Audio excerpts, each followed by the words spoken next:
తాత పెట్టిన పార్టీ తండ్రి ద్వారా సంక్రమించిన అధికారంతో నారా లోకేష్ విర్రవీగి ప్రవర్తిస్తున్నాడని, డీఎస్సీ అవకతవకలపై చర్చను పక్కదారి పట్టించడానికి ఆయన సవాల్ చేసి పారిపోయాడని మాజీ మంత్రి కురసాల కన్నబాబు ఎద్దేవా చేశారు.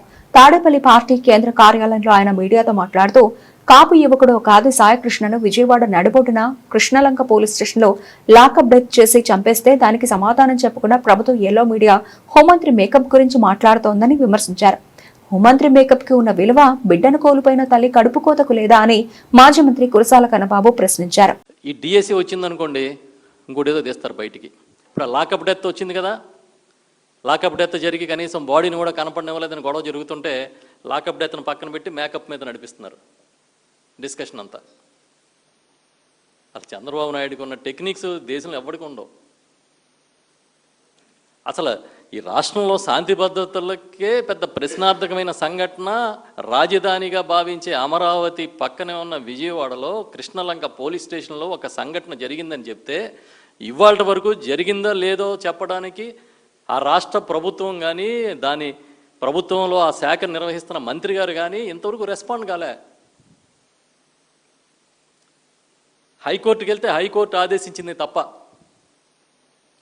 పోనీ ముఖ్యమంత్రి దీని మీద విచారణకు ఆదేశించారా శాఖాపరంగా అంటే అది కూడా మేము ఎక్కడ మీడియాలో చూడలే. ఇప్పుడు లాకప్ డెత్ గురించి మాట్లాడకూడదు, అందరూ మేకప్ గురించి మాట్లాడాలని అది నడిపిస్తుంది మొత్తం వ్యవస్థ. తెలుగుదేశం పార్టీ దానికోసం పెద్ద ఉద్యమం నడిపినట్టుగా పెద్దలందరూ నడిపిస్తున్నారు. చిలవల పలవలు చేయడం అంటే, లేని దాని నుంచి పొగ సృష్టించడం అంటే అదే. ఆ లాకప్ డెత్ జరిగింది విజయవాడలో, ఒక బాడీ కూడా కనపడనివ్వలేదు, తగలబెట్టేశారు పోలీసులు. కనీసం ఆ భస్మం చిత్తాభస్మం ఇవ్వండి అని తల్లి రోడ్డు మీద ఎక్కి రోడ్డు మీదకి వచ్చి మున్నీరు కన్నీరుగా బాధపడుతుంటే ఈ ప్రభుత్వానికి చీమ కుట్టినట్లేదా? మీ సొంత రాజ్యాంగం, రెడ్ బుక్ రాజ్యాంగమా? కార్లు పెట్టి తొక్కిస్తారు, పోలీస్ స్టేషన్ తీసుకెళ్ళి మాయం చేస్తారు, తప్పుడు కేసులు బనాయిస్తారు, రౌడీ షీట్లు తెరుస్తారు, జేసీబీలు పట్టుకెళ్ళి ఇల్లు కూలుస్తామంటారు. అసలు ఇది ఎక్కడున్నాం మనం? ఆంధ్రప్రదేశ్లోనేనా? వీటన్నిటికీ సమాధానం చెప్పకూడదంటే జగన్మోహన్ రెడ్డి గారి మీద ఏదో ఒకటి మాట్లాడితే మొత్తం డైవర్ట్ అయిపోతారు, అదంతా వైఎస్ఆర్ వాళ్ళని వాళ్ళ నమ్మకం.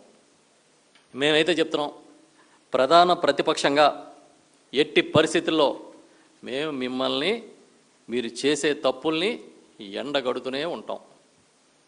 ఇందులో ఏమీ అనుమానం పెట్టుకోకండి. మీరు తీసుకుంటాం. మేము ఇచ్చిన ఏ సవాలు మీరు స్వీకరించడానికి సిద్ధంగా లేరనే విషయం మాకు తెలుసు. ముందు అంత మనకి పనితనం ఏమంటే ప్రభుత్వానికి ఆ పోలీస్ స్టేషన్లో జరిగిన లాకప్ డెత్లో బాడీ అన్నా తీసుకొచ్చి ఇవ్వండి, లేదంటే మేమేం జరగలేదని ఆ మనిషిని అన్నా తీసుకొచ్చి తల్లికి అప్పచెప్పండి.